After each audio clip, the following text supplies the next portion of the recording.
मैं अरब नेशनल हूँ। मैं अरबों को यूनाइट करने के लिए आया हूँ। मैं एक ऐसा ताबूत हूँ, मुझे कभी तोड़ा नहीं जा सकता। मैं किसी के सामने नहीं झुकूंगा।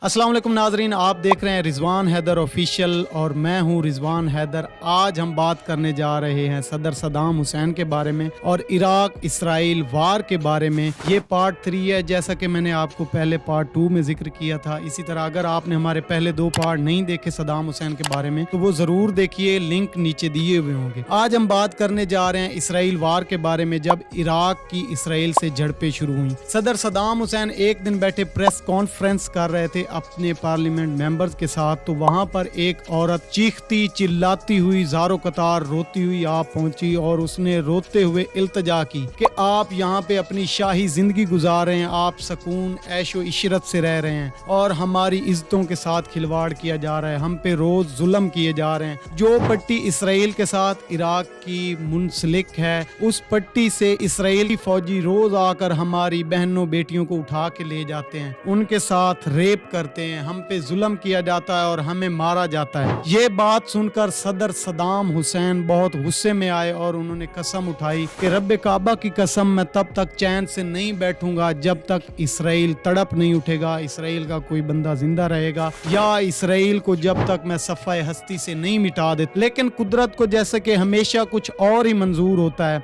सदर सदाम हुसैन ने पहल की और रातों रात इसराइल पर 40 मिसाइल दाग दिए, और वो 40 मिसाइल इकट्ठे नहीं दागे बल्कि एक एक करके दागे। जैसा कि उन्होंने एक मिसाइल दागा तो उसके बाद जब वहां लोग मदद के लिए पहुंचे तो उन्होंने दूसरा दाग दिया, जब और एम्बुलेंस से पहुंची तो उन्होंने तीसरा मिसाइल दाग दिया। इस तरह से उन्होंने एक बार इसराइल को हिला कर रख दिया। लेकिन कुदरत को कुछ और मंजूर था, साथ ही ईरान इराक वॉर भी चल रहा था। ये जंग बंदी अभी खत्म नहीं हुई थी, खत्म हो जाए। लेकिन जैसा कि मैं आपको पहले बता चुका हूँ, ये सब यूएस करवा रहा था, क्योंकि यूएस अब नाराज हो चुका था सदाम हुसैन से। जब तक सदाम हुसैन ठीक था और ईरान पे वार कर रहा था तो सब उसको सपोर्ट कर रहे थे। लेकिन जब इराक के सदर सदाम हुसैन ने इराक को एटमी पावर बनाना चाहा तो इसराइल ने पहली स्ट्राइक, एयर स्ट्राइक करके उनका, इसराइल ने जो एक न्यूक्लियर पावर प्लांट था या न्यूक्लियर सिस्टम था उसको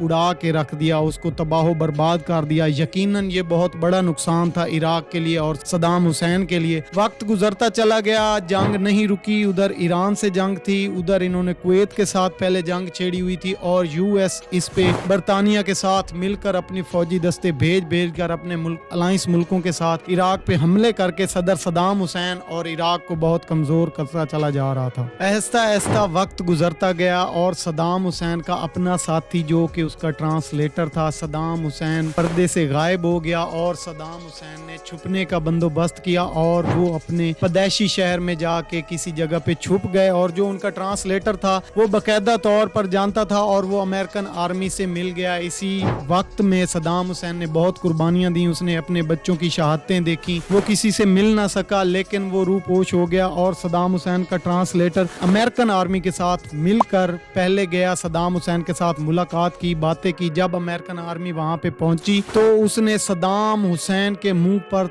थप्पड़ भी मारा। ये बात हिस्ट्री में लिखी हुई है कि सदाम हुसैन को थप्पड़ मारा गया था और उसके बाद सदाम हुसैन को गिरफ्तार कर लिया गया और गिरफ्तार करने के बाद 148 लोगों के कत्ल का मुकदमा चलाकर सदाम हुसैन को फांसी की सजा सुनाई गई। आखिरकार हुआ वही जिसका डर था, सदर सदाम हुसैन को ईद कुर्बान वाले दिन फांसी दी गई। सदर सदाम की कोई बात न सुनी और इस तरह से एक और बहादुर शख्स का दुनिया से खात्मा कर दिया गया, इराक से खात्मा कर दिया गया। उसके बाद इराक की कंडीशन आपने देखी है, इराक खंडरों में तब्दील हो चुका है, सेम एज वही कंडीशन। और ये मुसलमानों के सीने में घोंपा गया एक नाजायज खंजर है जो जब तक निकाला नहीं जाएगा इसराइल को तस्लीम नहीं किया जाएगा। और इसी बात पे हमारे former prime minister Imran Khan भी डटे हुए थे, जो हमेशा एब्सोल्युटली नॉट कहते थे, उनको भी कैद कर दिया गया। देखे, जब कोई कौम सो जाती है, हजरत अली अलैहिस्सलाम का फरमान है कि जब कोई कौम सोती है तो वो पानी के छींटों से नहीं उठती, वो खून के छींटों से उठती है। आज भी वक्त है मुसलमानों के पास, मुसलमान जाग जाएं। फलस्तीन में क्या हो रहा है आप सब देख रहे हैं। मुसलमानों का बेज़ौक़ तौक कत्ल किया जा रहा है, सरेआम कत्ल किया जा रहा है। अस्पताल तबाह हो चुके हैं, स्कूल तबाह हो चुके हैं, लेकिन किसी को कोई परवाह नहीं। यूएस भी इसराइल का साथ दे रहा है, बरतानिया भी इसराइल का साथ दे रहा है, और पता नहीं कौन कौन से मुल्क दे रहे हैं। यहाँ पे मैं ये कहूँगा 56 मुस्लिम भाइयों बहनों का एक ही भाई है जिसको हम ईरान कहते हैं, जो इस वक्त भी एक बहादुर बनकर इसराइल का, यूएस का सामना कर रहा है। वो बेशक उसको करेंसी की तरफ से, इकोनॉमी की तरफ से बहुत सारे क्राइसिस का सामना है, लेकिन वो झुका नहीं, वो अभी तक डटा हुआ है। जिस तरह से सदर सदाम हुसैन का खात्मा किया गया, इससे पहले किसी और मुस्लिम बहादुर लीडर का खात्मा किया जाए। मैं ये कहूँगा